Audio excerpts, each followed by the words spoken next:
Hello दोस्तों, एक बार फिर से आपका बिहान का कॉमर्स हब चैनल में स्वागत है। अब हम आगे की कड़ी में हम लेकर के आ रहे हैं फिर से बेसिक टर्म्स एंड अकाउंटिंग, यानी कि लेखांकन के आधारभूत परिभाषिक शब्द में विक्रय। अभी हमने पहले पढ़ा था क्रय क्या होता है।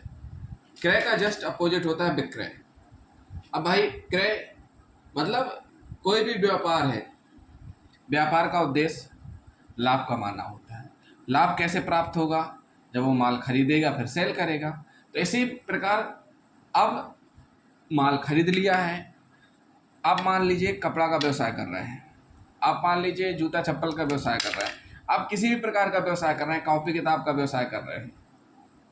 तो अब कॉपी किताब की दुकान खोलने में या जूता चप्पल की दुकान खोलने में उस आपके व्यापारिक क्षेत्र यानी जितना में आपका व्यापार चल रहा दुकान है उतने में आपको बहुत सारे फर्नीचर, बहुत सारी चीज़ें लगवानी पड़ेंगी। उस दुकान में जिस भी माल का आप व्यापार कर रहे हैं उसी माल की बिक्री करना, मतलब आपने खरीदा था माल, जो माल आपने खरीदा था पुनः विक्रय के लिए उसी को आप सेल कर रहे हैं, तो उसको क्या कहेंगे? विक्रय कहेंगे। जिस माल की बिक्री कह सकते हैं, उस माल की बिक्री जो पुनः विक्रय के लिए खरीदी गई थी, उस माल की बिक्री जो पुनः विक्रय के लिए खरीदी गई थी। साथ ही ये भी जरूरी है, एक ही प्रकार का माल जिसका व्यापार कर रहे हैं। मतलब ऐसा नहीं है कि आप कपड़े का व्यापार कर रहे हैं उसके बाद आप पंखा बेच दें तो विक्रय में नहीं आएगा। आप व्यापार कर रहे हैं कपड़े का तो कपड़ा ही खरीदेंगे। आपकी दुकान में 4 फैन लगे थे, अब एक खराब हो गया, सोचा आप इसको रद्दी में बेच दें तो आपका वो विक्रय में नहीं आएगा। विक्रय का मतलब ये है कि जो आपने माल पुनः विक्रय के लिए खरीदा है वही विक्रय कहलाता है। अब इसमें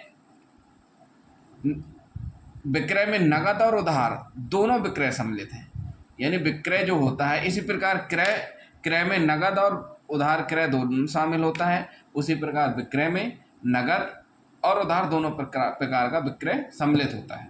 क्यों? क्योंकि नगद पर हमेशा व्यापार नहीं चलता है, कहीं ना कहीं तो आपको उधार देना ही पड़ेगा। अब बात आती है अपवाद कौन से हैं। अपवाद स्थायी संपत्ति का विक्रय करना विक्रय नहीं है। जैसे आपकी कोई फैक्ट्री है, फैक्ट्री में कोई मशीन है,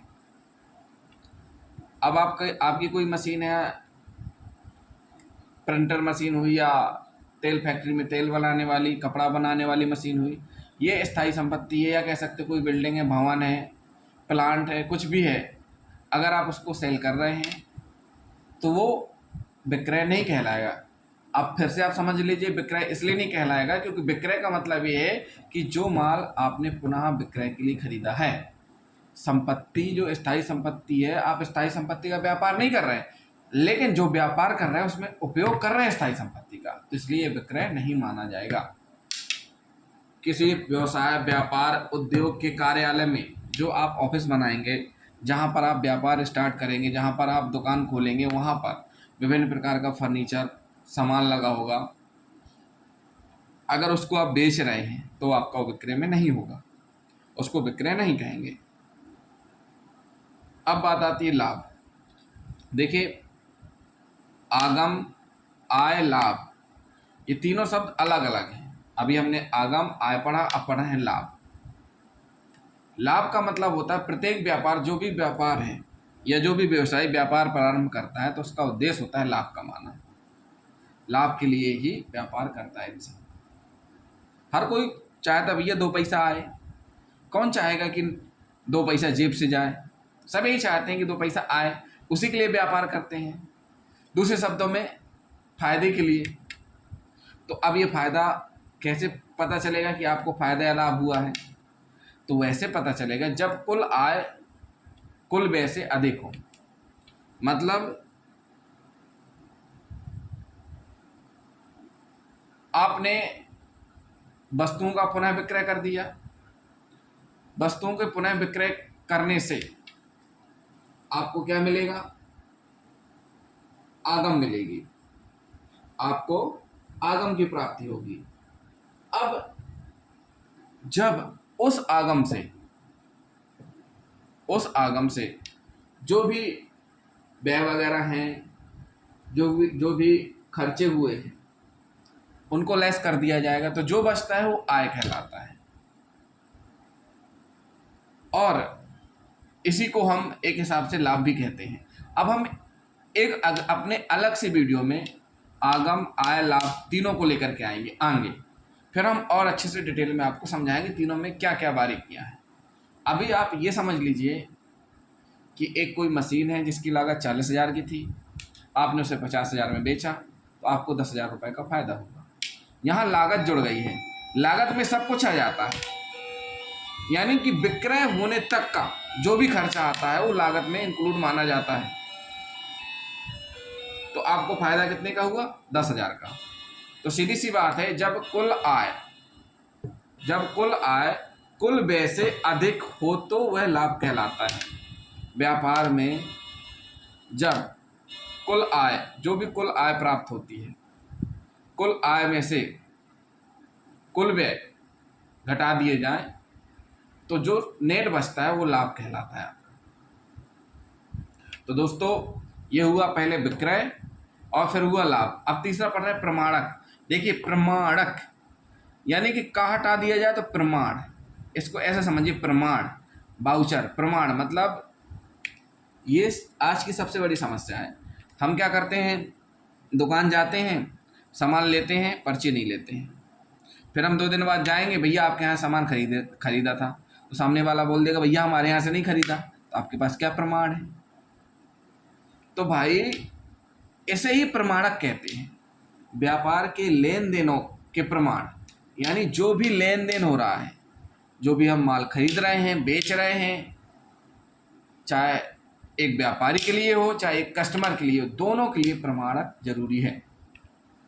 प्रमाणक को हम डॉक्यूमेंट भी कहते हैं। अब जैसे भैया हमने किसी को रुपए दिए, या हमारे व्यवसाय से 10,000 का किसी ने माल खरीदा उधार, हमने यहाँ से डिलीवरी कर दी, सामने वाला कह रहा दिल्ली में बैठा हुआ या कटनी में बैठा हुआ, सामने वाला कह रहा है कि भैया हमने तो आपका पेमेंट कर दिया है, अब हमारे बैंक में रुपए आए नहीं हैं, तो आप क्या मांगेंगे? आज के समय में तो ऑनलाइन पेमेंट चलता है, फ़ोनपे, गूगल पे, पेटीएम, ये सब चीज़ें, तो आप इनके स्क्रीनशॉट मांगेंगे। अगर वो बोल रहा है कि हमने बैंक में जमा किए हैं, तो भैया बैंक की जमा पावती दे दो। अगर चेक दिया है तो चेक की पावती दे दो, लगाया है। तो ये चीज़ें ऐसी चीज़ें हैं जिनका एक अस्तित्व होता है, जिनका ज़रूरत पड़ने पे जिनका उपयोग बतौर प्रमाण के रूप पर किया जाता है, प्रमाण के रूप में किया जाता है, तो वो प्रमाणक कहलाते हैं। इन प्रमाणक का उपयोग हम न्यायालय में भी जरूरत पड़ने पे करते हैं। कभी कभी क्या होता है कि कोई कस्टमर कंप्लेन कर देता है, कस्टमर उपभोक्ता फोरम में चला जाता है और एलिगेशन लगाने लगते हैं, तो उस समय आपके द्वारा जो दिया गया बिल और प्राप्त पावती ही काम आएगी। या हमने 2 व्यापारियों के बीच में भी विवाद हो जाता है, तो उस स्थिति में निपटारा कैसे होगा? इस प्रमाण के आधार पर ही निपटारा होगा। तो सीधी सी बात है कि जो भी व्यवसाय है या व्यापार संबंधी जितने भी लेन देन होते हैं, सभी लेन देनों के लिए प्रमाण दिए जाते हैं या लिए जाते हैं। जितने भी लेन देन होते हैं उन सभी के लिए प्रमाण दिए जाते हैं या लिए जाते हैं, तो वो सब क्या कहलाते हैं? प्रमाणक कहलाते हैं। तो दोस्तों, ये रहा विक्रय और लाभ और प्रमाणक, तीनों के बारे में हमने आपको समझाया।